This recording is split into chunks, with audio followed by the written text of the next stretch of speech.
When I was in high school and college, I weigh about 250 pounds and was the big one among my peers in the football team. I had a career-ending knee injury at the beginning of my junior year and couldn't ever play football again. So I hit the books hard, got my degree in accounting, and never looked back. My name is James, and I'm an accountant. Anyway, I was happy with most of my life. As you'd imagine, I drag home a buttload of cash, and I have a nice home and a beautiful wife who loves me. So, what's the problem? Remember my weight in high school and college. Well, at 35 years old, I was in the prime of my life, but I tipped the scales at close to 430 pounds. I was a heart attack waiting to happen. It was only a matter of time. My wife, Sarah, had been putting pressure on me lately to do something about my weight. Mostly, I just half-heartedly tried whatever she suggested. None of the fitness plans or diets worked, and I tried them all. I cut out nearly all of my carbs and simply replaced the calories with more meat, but I still gained weight. It got to the point where I was eating like a cow a day. I was better off eating the carbs. Not to mention the fact that eating all of that red meat caused my blood pressure to spike. Then one night, it all changed. Sarah and I were having intimacy, and I just gave out and collapsed on top of her. She literally couldn't breathe with me on her, and it just went downhill from there. We started arguing about my weight as usual, and she finally told me that until I lost at least 50 pounds, we wouldn't be having intimacy anymore. I left the room and slept in the guest room that night and left for work early the next morning. I hoped that when I got home, it would be just another argument that blew over, but it wasn't. Sarah had gone online and found me a weight loss boot camp. The camp lasted for a month. She told me that it was probably the best thing for me, and she was tired of being married to the fattest guy in the neighborhood, and it was embarrassing for her. I looked at the brochure she printed from the internet and called them. I processed a payment right then and arranged to leave as soon as possible. She asked if I was actually going, but I didn't say anything to her. I just headed to the bedroom to start packing my clothes and a few things. It'll be great for you to lose some weight. You'll be healthier and you'll feel better. The month will pass like no time. I'll call you every day, she said. On my way to the guest room, she said, "We're not angry at each other. It's over. Why are you sleeping in there?" I answered, "But you said we weren't going to sleep together again until I lost 5 pounds. She replied, "I said we weren't going to have intimacy again until you lost it." Anyway, I didn't really mean it. I was just upset. I think she realized that she had hurt me pretty badly and was trying to make up for it. But getting away from home for a while just seemed like a good idea at the time. In the days that followed, I made it known in my place of work that I'll be traveling just so I could work on myself, but that I'll be working remotely and my performance won't be affected. Early in the morning on the scheduled day of my departure, I got into my car and drove to the airport. I flew to Tucson and the dry heat of the Arizona desert to start the camp. For my first 3 weeks there, I was doing my usual bit when it comes to fitness. I spent most of my first week getting my internet and computer systems set up to allow me to work while I'm there. The next week, I started actually viewing what was going on there. I say viewing because I didn't actually participate in anything. I just watched and laughed at some of the things they expected us to do. In terms of the food, I use the meals they serve us as an appetizer and order pizza or burgers and have them delivered. The delivery people even know that to get a bigger tip, they just have to meet me on the access road that the campers use for jogging. I sat at the picnic tables and eat the food and then go back to camp. So after being there for nearly 3 weeks, how much weight did I lost? I'd lost minus 6 pounds. Yep, that means I was actually 6 pounds fatter than when I got there. Well, that all changed a few days later when I got a message from an old friend of mine, Steve. Anyway, Steve had just gone through a messy divorce just over a year ago and was getting his life back together. He wasn't really looking for another wife yet. He just wanted to mess around and play for a while.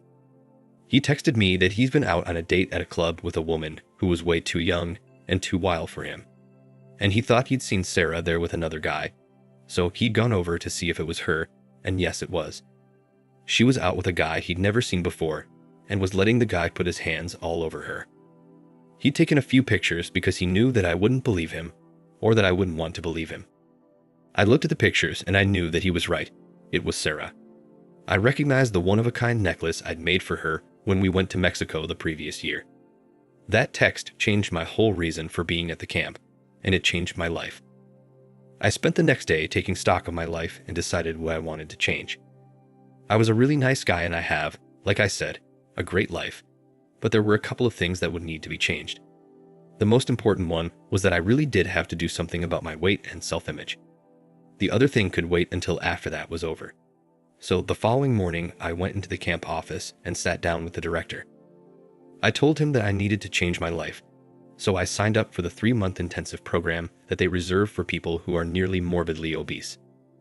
I started right away that morning. I went out for a walk in the desert with one of the training groups. It was an easy 2-mile walk at a very slow pace. It was supposed to help speed up our metabolisms and start us out burning calories before we ate breakfast. I laughed at the thought of it because back in high school and college, I used to run about 4 miles a day at a very good pace. That was my wake-up call. It made me realize how far I had fallen and that this wasn't high school. I might have felt like I was still that big-toned athletic football player, but I wasn't. I struggled to finish the 2 miles, and near the end, I couldn't keep up the pace. There were a couple of 50-year-old ladies urging me on and telling me I was doing great as they passed me with a half-mile to go. When I got back to camp, I was bathed in sweat and had trouble walking. My knee, the one I'd injured playing football, actually hurt. As I entered the cafeteria, a lot of the people I'd befriended at the camp called me over. They were mostly shocked to see me all sweaty. They were also as big a bunch of scam artists as I was. I went and sat at a small table in the back, alone. If I was going to do what I now had my mind set on, I didn't need any negative influences. For breakfast, I had a half a glass of orange juice, a piece of toast, a half a cup of fresh fruit, and 2 slices of low-fat turkey bacon.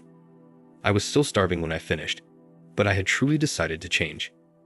After breakfast, we had an hour to do as we pleased before our first workshop. I used my hour to contact a private investigator to get me the info I needed on Sarah. It wasn't something I relished or looked forward to, but it was just something I had to do. I needed to know how far she'd gone with that guy and whether or not there were others. I loved Sarah, and upon reflection, I guess I could understand what she was going through. Depending on how far she went with this guy, there was a chance that maybe we could get past this. As I went to the workshop, this time I actually listened to the speakers they'd lined up for us. I heard stories from former campers who'd lost a great deal of weight and had successfully kept it off.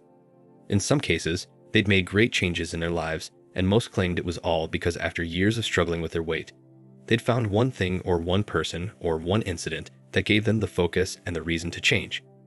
I realized that finding out that the woman I loved more than anything was cheating on me had been my motivating incident, but that I wasn't changing for her, I was changing for myself. I'd always had women through high school and college, and since then I had Sarah, so I really didn't need to look at myself. But the thought of losing her made me realize that I needed to change some things about myself. Almost as soon as I got out of the workshop, my phone rang. It was Sarah making her daily call. I hadn't spoken to her for the previous 2 days since I'd spoken to Steve because I had been too hurt to even speak to her. "Hi, honey. Where have you been that you haven't answered the phone? I've missed you so much," she said. I told her I've been trying to both work from this place and lose some weight at the same time, so it's been tough. "Well, don't worry. You'll be home in 2 days, and it'll be over," she said. I responded, "No, Sarah, I haven't lost 50 pounds, so I'm not coming home yet." She answered, "James, that was just an arbitrary number I threw out there when I was pissed. I miss you. I want you to come home. I don't care if you only lost 2 pounds. I've got what I wanted, and you are seriously trying. If you really want to lose weight, now that you're serious about it, you can lose weight at home just as easily." I answered, "No, Sarah, a deal is a deal. I won't be home until I've lost at least 50 pounds, maybe more." In my mind, I'd keyed on her words that she'd gotten what she wanted. She probably should have said who she wanted. She continued, "Don't be so stubborn. You can lose weight at home. Besides, I've been thinking about some things and I really want you to come home." I finally said, "Sarah, my mind is made up. And it's really difficult for me to work and lose weight at the same time without totally immersing myself in the lifestyle here. So we'll have to call less frequently until I'm done. I'm doing this for both of us. I don't want you to have to be embarrassed by me anymore. I see now how awful it was for you all of this time being followed around by some disgusting fat slob just because he loved you." She responded, "I never should have said that. I was just angry." I hung the phone up and got into some sweatpants and a sweatshirt for our morning exercise class. I went to the gym and looked around. I got in line in the front instead of the back. I wasn't going to hide anymore. The trainer that day was Debbie. She was a very no-nonsense trainer. She had never spoken so much as a word to me since I'd gotten there. I had seen her sneering at me a few times, but we'd never spoken. Even as I lined up in the front row, she was looking at me as if she wanted just the force of her glance to push me to the back so she didn't have to look at me. We started out with stretches and reaching exercises. Not only could I not touch my toes, I had trouble touching my knees, but I tried really hard. Before we had finished the warm-ups, we hadn't actually done any real exercises yet, and I was already sweating. Then the embarrassment began. We started with light leg lifts, lifting our knees to supposedly waist height. When we got done with those, I was bathed in sweat, and Debbie was looking at me with laughter in her eyes and an evil smirk on her face. We did arm lifts, and she kept us doing them until I couldn't hold my arms up anymore. But I kept trying. We got down on the mat for still more embarrassment. In my prime, I could bench press over 200 pounds, but that day I failed to do even one push-up. I was able to do one sit-up, but I collapsed after it. Debbie's smug look followed me as I left. I went and showered before lunch. After lunch, we had another hour off. I went to the clinic and got my knee looked at. I had a very slight strain, and they wrapped it up for me.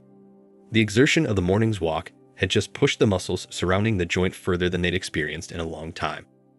The doctor told me to ice it for a couple of days and I'd be fine. I could even still walk on it the following day, but he didn't advise me trying to overdo it. And that was my pattern for the next week. I ate only the meals we were served and refused the desserts. I also skipped most of the snacks unless I was absolutely starving. The first 5 days were absolute hell. I know that I was the butt of several jokes and a lot of laughter, but after the first 3 weeks I'd spent there, I deserved it. But I was proud of myself.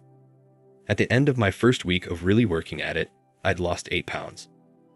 I got my first report from the PI at the end of that first week as well. He had pictures for me. Some were from a restaurant that Sarah had gone to with the guy, and even a recorded conversation with him. Of course, there were also pictures of her going into a motel room with him, and from the length of time they stayed in the motel, it was very obvious what they were doing. The funniest thing is that her having sex with him didn't hurt me nearly as much as hearing some of the things she said about me behind my back did. The guy had asked her what made her finally decide to give him a chance after he'd been after her for months. I hadn't heard anything about that from her, so she'd been keeping secrets from me for a long time. She'd apparently known this guy from her college days, but they hadn't actually gotten together until recently. She told him that she was just tired and embarrassed by me, and that I was too out of shape to even satisfy her anymore, so she'd sent me off to camp so she could try out a real man. Then she asked him how he hid what they were doing from his wife. He told her that, like her, he wore the pants in his family, and his wife did what he told her and didn't question him. I was so hurt by this revelation that I decided that there was nothing left of our marriage to salvage. So, my mind was made up. In my second week of real training, I picked up the pace of the morning walks. In the afternoons, I started swimming laps or pool walking. I also started doing some of the skill-building activities like archery and fencing. I needed to pick up a few hobby-type activities that would allow me to keep busy when I left the camp. I also hired myself a good divorce lawyer. I explained what was going on and how I discovered it and arranged for him to get reports from the PI as well so he'd be up on any and all developments. I asked him to get the papers ready to be served even though I still didn't have an end date in sight yet. By the end of my first month of real training, I was a new man, or I was closer to being the man I'd been. I'd lost almost 40 pounds, and I felt better than I'd felt in years. My routine was different as well. I usually got up earlier and jogged 3 miles instead of the morning walk. I always did Debbie's exercise class, but now it seemed like she no longer looked down on me and had actually begun to smile and greet me in the mornings. The biggest shock came one morning when I completed my 10th push-up out of a set of 15 that we tried for and found a sudden weight on my back. I pushed as hard as I could and got another push-up in. I looked up to see Debbie pushing down on my back to add resistance. I was able to handle most of my work responsibilities from the camp as well. I had also made a list of friends and associates, and during my daily meditation sessions, instead of meditating on motivating myself to lose weight, I examined my relationship with most of the people I knew. I realized that for a long time, A lot of them hadn't been actually laughing with me about my weight. They'd been laughing at me. By the 6-week point, my weight had actually hit a plateau. The weight was still coming off, but at a much slower pace. I had lost just over 60 pounds, but I was no longer able to maintain the roughly 1 to 1.5 pounds per day that I had previously averaged. I remembered back in school, my coach would have us do 2 a day if we came into preseason workouts out of shape, so I added a second longer run to my daily schedule. This run was more challenging, and although my knee and my age would never again let me run as I had in college, I enjoyed it and I started to run a little further each day. Sometimes when I got back, if I still had the energy for it, I'd go to the gym and lift weights. There again, I was taking it easy and counting on my memory of what I'd done when I was younger to get me through it. When I first started, it was embarrassing. After years of telling people about my 200+ pounds bench presses, I struggled to bench 100 pounds. Another thing that was a shock to me was that as I made progress, it wasn't consistent.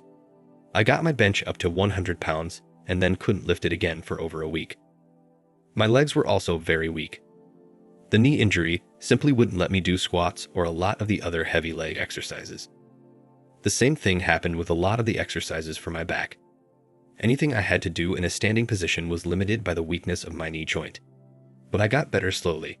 The pain in my heart just didn't seem to be going away though. One night, I was trying to put up 170 pounds, and the first rep went up pretty easily. I struggled with the second rep. Common sense should have told me not to try a third, but in my emotional state, common sense was not my strong point. On the way back up, the bar got much heavier, and I just couldn't push it up. I pushed with all of my might and was trying to think of a way to wriggle out from under the bar when I felt someone grab it and start pulling it back up. Together, we managed to get the bar back on its stands. "Well, that was intelligent, James," said Debbie. "You barely made the second rep, so what made you think you could get another one in? Did you know that it is against camp policy to be in the weight room alone? Do you understand why now?" I said, "I'm sorry, Debbie, it won't happen again, and thank you for saving me. I know it's just another thing for you to laugh at, so enjoy telling everyone how you had to help the fat Slav again." I left after that. If Debbie had any further scolding or complaints, she held them, and just let me walk away. The next day after breakfast, I started looking into some of the workout rooms to see if there was another exercise group I could join. There was a yoga class and a Pilates group that I'd never tried, but I decided to try the step aerobics class. It looked like it might be fun, and there were a lot of women in the class and very few men. I was just about to go in when I heard a voice behind me. "I'll be really hurt if you go in there, James." I turned and saw Debbie standing behind me. She was dressed for class as usual and staring intently at me. "For today, why don't you come to my class like you always have? Then I'd like to talk to you after class. Tomorrow you can do whatever you like, okay?" She held out her tiny hand, and I nodded my head and took it. We went back to her workout room and did her class. "Take a shower and meet me back here, please," she told me. A half hour later, I was standing in front of the workout room waiting for Debbie to return. I didn't know what was going on with her. She probably wanted to give me another chewing out about the dangers of working out alone, and how it violated the camp's safety rules and could lead to a person being expelled from the camp. She was probably going to tell me that it was her duty to report me to the camp director. Whatever it was, there was no way it could make me feel any worse than the news I'd already gotten that morning. I'd heard from my PI that Sarah had brought that guy she'd been seeing back to my home the previous night, and he'd spent the night. I was still mulling over how I was going to handle Sarah when Debbie showed up and wiped her from my mind totally.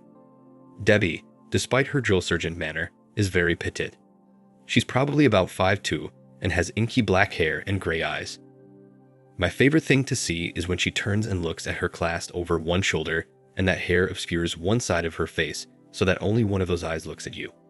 It's as if that eye is looking into your soul to find out if you can make just one more rep than you thought you could. Her chest, while not huge, are sizable and really determine what kind of clothing she can wear.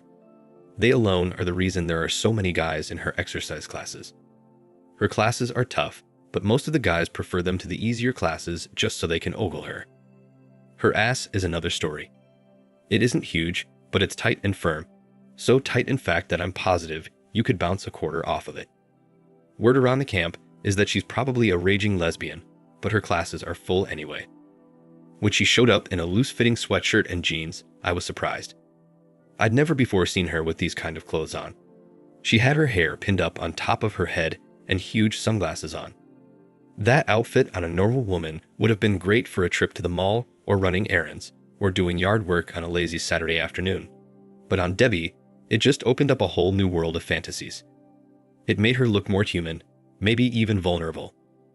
She smiled at me and nodded her head towards the exit.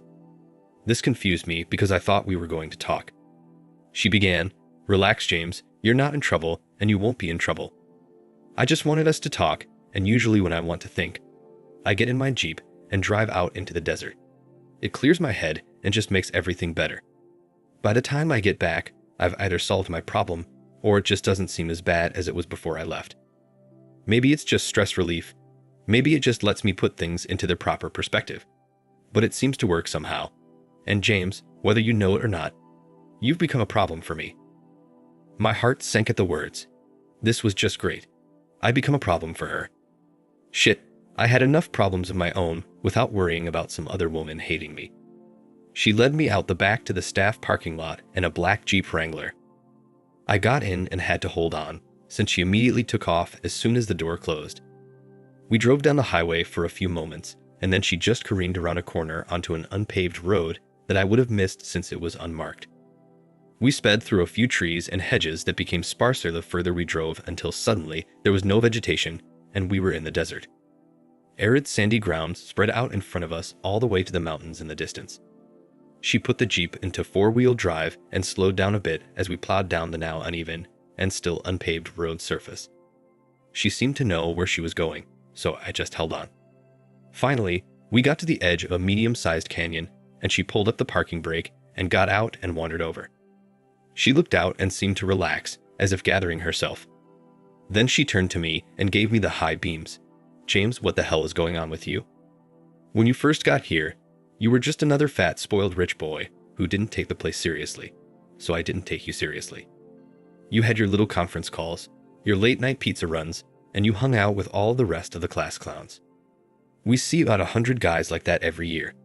You come here overweight and out of shape, and maybe if you're lucky you lose 4 or 5 pounds, and then go back home and tell everyone how tough it was. Some of them make a ritual out of it and do it every year. But then something happened and you changed. I don't know why and I don't know what it was, but you became different. The first day that you showed up for my class and stood right up front, I was sure you wouldn't last 10 minutes. In fact, I tried to get rid of you, but you gave it everything you had. You left there dripping with sweat, and I was sure this change wouldn't last, but I was intrigued. Over the past few weeks, I've watched you undergo an incredible transformation. You've not only lost an incredible amount of weight, you've gotten yourself into very good shape. You're to the point now where you're barely overweight at all. You don't even look like the man that came here." This was something I'd never expected. It seemed to be some kind of backhanded compliment, and coming from Debbie, it was shocking. She continued, "You probably don't know this, but when the changes started to happen, I changed as well. I went from being sure you wouldn't last to being your biggest cheerleader. I watched as you started your nighttime desert runs. I also watched as you started lifting weights at night as well. That's why I was there the other night when you overdid it. Most people who've lost half of the weight you have, even when they haven't gotten into nearly the shape you're in now, find themselves fulfilled and happy. They're more confident they've done a great thing, and they're proud of themselves. In the ceremony we're having next month before the camp closes for the season, you're going to get several awards, but don't tell anyone I told you that. But you don't seem happy at all. It's almost backwards with you. Most people come here sad and depressed because they're overweight and people make fun of them or whatever. They lose some weight, they get happy, and they go home more confident. You were happy when you got here, maybe a little angry, but you were confident and secure. You worked your ass off and made more progress than anyone I can remember. You look great, but you're so much sadder and more withdrawn now that it makes me sad as well. You used to sit in the back and laugh with those clowns and you were happy. Now you inspire so many of both the campers and the staff, but you run off and work out even harder alone. James, I know what people around here think about me. I've heard all of my nicknames, and I really don't care. For me, being here is just a job. It's my job to help people find it within themselves to make the changes in their weight and their health. Nothing less, but also nothing more. I urge them to change, I provide an example for that change, and I help them to work out. Some of them get it, some of them don't, but it's never personal. It's only a job, but somewhere over the past couple of months you became less of a job and way more personal to me. That's why I snapped at you the other night, because when I saw that bar coming down on you, it scared the shit out of me. I thought you might have gotten seriously hurt or worse, and in the back of my mind, I thought that maybe you wanted to. I looked at her and I was really shocked. I reached out and hugged her. She seemed to need to talk, so I just listened. She told me about her life, and it was nothing like I'd expected. She'd started out competing in gymnastics, but she didn't have the short, thick, muscular body that the average competitive gymnast has, so she got injured more frequently. There are also drugs and cocktails that a lot of the girls took to delay the onset of breast development and widening of the hips. She didn't take them, so very soon she was falling in the rankings because as hard as she worked, she couldn't compete with the girls who were doing the drugs. They also seemed to be more injury resistant and had more energy. After a while of spinning her wheels, she decided to simply give it up, which was very hard on her. But she moved into a different sport. She'd always been pretty, so she decided to give fitness competitions a try. It wasn't quite like being a bodybuilder, but it was close. But the emphasis was on femininity and grace other than outright muscularity and size. She was good at it. But then again, the drugs reared their ugly head, and far worse. In a lot of cases, the women who won the competitions and got the endorsements were actually giving the sponsors and the judges a few side benefits. Men had always looked at her even when she was a gymnast, but here it was almost as if it was expected. After she was nearly assaulted and saved only because she was screaming so loudly that the security team came in, she gave up fitness as well. She went back to school, got her degrees in exercise physiology and kinesiology, and started a career as a personal trainer. She's been working at the camp for the past 6 years. After all of that, I felt closer to her than I'd been to anyone in a long time. So, I told her about why I'd come to the camp. I told her about my wife, Sarah. I told her that Sarah had just been embarrassed by me and wanted to send me away so she could cheat on me behind my back with someone in better shape. Well, she won't be embarrassed by you anymore, she said. The next time she sees you, she'll be all over you. I said, nope, the next time she sees me will probably be in a divorce court. I kept trying to see things from her point of view. I had to admit that I'd let myself go, and she had been totally right to want me to be in better shape, but the way she went about it, and the things that she said about me really hurt me, and they made me question whether or not she even cared about me. But the cheating is just the last straw. That was the deal breaker for me. The other things, maybe I could have forgiven after a while, but I'll never be able to trust her again. That night changed a lot of things, and from then on, I still did Debbie's class every day, but she pushed me even harder. A lot of the guys were jealous as hell when I did my push-ups with Debbie lying on my back. She even went out and ran with me at night sometimes. We never did anything outside of the bounds of friendship, but sometimes when she looked at me a certain way, I got tingles. At home, things were getting ugly. According to the PI, Sarah had broken off her affair with her old college friend. Apparently, he'd only been interested in her for sex. He'd been practically living in my house, spending several days a week there, and I guess even his wife was beginning to complain.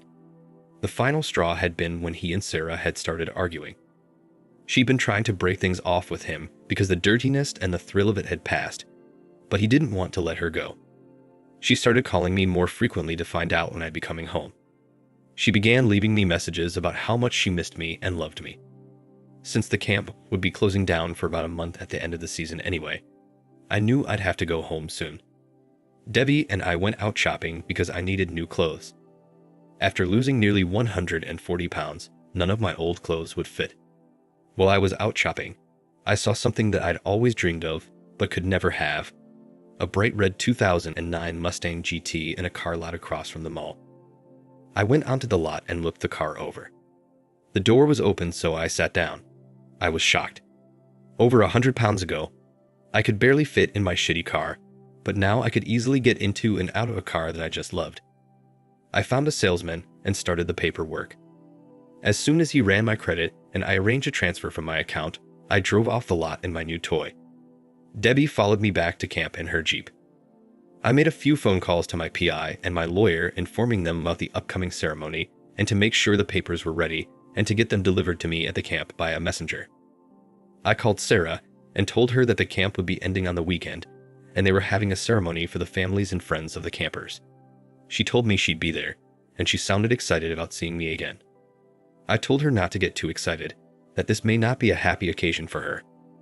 She responded, "James, over the past few months, I've realized that looks aren't everything. It's far more important to be with someone who loves you and supports you no matter what they weigh or how they look. So even if you've only lost 1 fucking pound, it's time for you to come home so we can move on with our lives. I love you and I miss you. I've had a lot of time to myself to figure out what I really want and what I really need in my life. I miss my big strong teddy bear of a husband." With that, we ended the conversation. She had no clue I was aware of her infidelity, so she kept acting like all was normal between us, and I didn't say anything either. Over the next few days, I did several more significant things to alter my life and my job.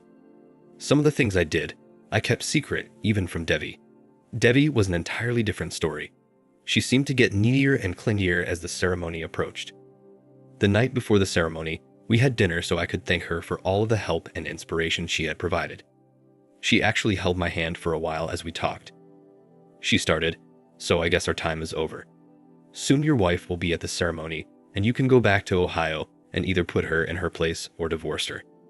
The only thing I could say was, "Yes." I guess I missed the sadness in her tone because my mind was on other things. We drove back to camp in silence. There were a lot of things that were unsaid between her and me. After a short while, she broke the silence. "I know that you've been far too honorable a man to even think about starting up some kind of a relationship while you were still married. But is there any chance that you've made up your mind about whether or not you're going to take her back? I guess what I'm asking about is the possibility that someone might just send me a plane ticket to Ohio sometime soon." I responded, "Debbie, we've always been honest with each other, and whether or not you know this, I have really deep feelings for you, so I'm not going to start lying now. I can't say if there would be any plane tickets to Ohio or anywhere else coming, but that is not a bad idea." She nodded her head, and I didn't see her again until the ceremony. The next day was strange for me. I got up early and went out for my run alone. I guess for most of the campers, the weeks or months of working out and dieting were over. But for me, running had become a part of what I am, so just because I didn't have to do it didn't mean I'd skip it. After the run, I looked for Debbie and couldn't find her anywhere. A couple of the staffers said that she was holed up in her living quarters and not feeling well. I'd also heard that Sarah was looking all over the complex trying to find me. As a joke, I went down to the auditorium and looked for her. I saw her and passed right by her, but she didn't recognize me. I then looked around to make sure the messenger was around and sure he was. I met with him and told him I was going to signal him when the right time comes, so he should be on the lookout for me, and he agreed. Once the ceremony began, everyone went into the auditorium. I got a really great treat too. I actually saw Debbie standing not too far from Sarah, so I got a chance to compare them side by side.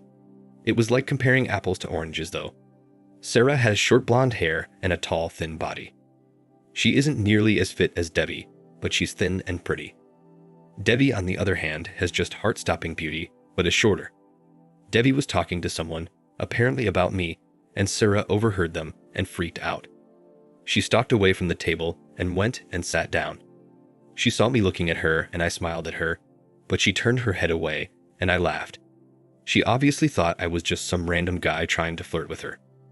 For the past months, she'd been dating and ducking her old married college buddy, Thomas. She'd taken him to my house and ducked him in my bed, but now she was too pure to have a stranger smile at her. What a life. As the ceremony continued, every time Sarah heard my name, she turned trying to catch a glimpse of me. Finally, I was called to go up onto the stage to get my awards. I got one award for most pounds lost in a 1-month period. I got another for largest overall weight loss. And the last one I received was for most inspirational camper because I'd come in totally out of shape and had not only lost a lot of weight, but had improved my fitness and my lifestyle and provided an inspiring and motivating example for everyone around me. As I spoke and looked out over the audience, I noticed that Sarah was sitting on the edge of her seat. She was clearly agog at my appearance. She really couldn't believe it was her fat-assed husband on the stage. I was asked to say a few words, so I did. I gave some inspirational talks about my journey and the source of my inspiration. I also acknowledged Devi and asked her out on the stage so everyone could see her and so I could officially thank her. Everyone in the audience and on the stage reacted and cheered as she got up and came onto the stage to join me. If looks could kill, the glance that Sarah gave her as she walked past her would have been fatal. Debbie shook my hand as I hugged her for several pictures, and then the director had a few final words, and everyone adjourned for the dinner that followed the ceremony. A few minutes after nearly everyone had left the room, Sarah came storming towards me and Debbie. She started, "No wonder you wanted to stay up here for so freaking long. You just wanted to betray me with this woman while I waited at home for you." I said, "Sarah, at this point, Debbie and I are only friends. We have nothing going on. So before you start making a fool out of yourself, you should probably be quiet." "I'm sorry, baby," she said. "It's just that you look so good. You're so slim and so different." I was jealous. "I've been alone in that house for so long, and I've been so lonely waiting for you. I can't wait to get home and try out the new you." I asked, "So you've been alone and lonely?" In response, she nodded her head vigorously. I then asked, showing her a photo of her in a restaurant with Thomas on my phone, "So, who is this you're out with?" She responded, "Oh, he's just an old friend from college who I ran into. He's nothing." I snapped, "He's something, and he's the reason we're getting a divorce, Sarah. I know all about him. I know that you actually started up with him before I left. I know that being with him is the reason you really wanted me to come to the camp anyway. I know that you were just too embarrassed to be seen with the fat husband who loved you with all of his heart and soul, but also because you wanted to be with someone with a better body who could satisfy you. Yep, I've even got you on record saying it, so don't bother trying to lie your way out of this. I also know and have pictures of you taking him into my house. That really was our home, Sarah, and you had intimacy with him in my bed, so there's really nothing else to say here." As I turned to leave, I gestured to my lawyer's messenger, who immediately stepped up and handed her the divorce papers. She began to plead, "But James, we can talk about this. It's over. It was just a fling, just a mistake. I ended it myself because I really did miss you. I came to my senses and realized that I do love you and you love me, and we have more in common than anyone else I know. The only thing I didn't like about you was all of that fat, but it's gone now." I responded, "Well, Sarah, I guess we both came to our senses. I realized after I found out about your fling that I really didn't want to be married to someone who was embarrassed by me. The thrill of being married to you was gone when I heard all of the things you said about me. You're right about one thing, though. We do have a lot in common. You were embarrassed to be seen with a fat guy, so you sent me away. I'm embarrassed to be seen with a cheater, so get to stepping." She responded, "We can get past this. Just come home. We'll talk. We'll go through counseling. We have too much history to just throw away." I answered, "It's already settled. We live in a no-fault state, so the judge will insist on a 50-50 split of the assets. We have no kids, so we have nothing to dispute. Our home represents 70% of our net worth, and I'm leaving it to you. That means you've gotten a better settlement than the courts would give you. Just walk away, and we'll both come out ahead. At least you're better off than I am, as I'm currently homeless." She started crying. "But where will you live? Why don't you stay with me and let me make this up to you?" I replied, "You haven't cared about me since you first started your little affair, so I don't know why you care now. But I refuse to stay inside that house again with you, that's why I gave it to you. I'm starting my life all over again with someone who won't be ashamed of me. I lost over 140 pounds while I was here, but you lost a husband who would have loved you forever and a great home and the family we could have had, all because you wanted to have fun. My weight was really just an excuse you used to have your little affair. So, if you ask me, you're the real champ here." After saying that, I walked away and left her standing there. The only contact I had with her after that was through our lawyers until the divorce was over. Although, I did receive a phone call from her dad, telling me how miserable she was and asking me if I'd consider coming just for a visit to clear the air. It forced me to tell him the details of our breakup and what she'd done. I told him if he needed proof, I could send him pictures, audio, and even video. Hearing that, he just told me to have a nice life, and I graciously took his advice. Sarah didn't cause any trouble during the dissolution, and it went without a hitch. Although we do keep in touch once in a while, but it's nothing serious.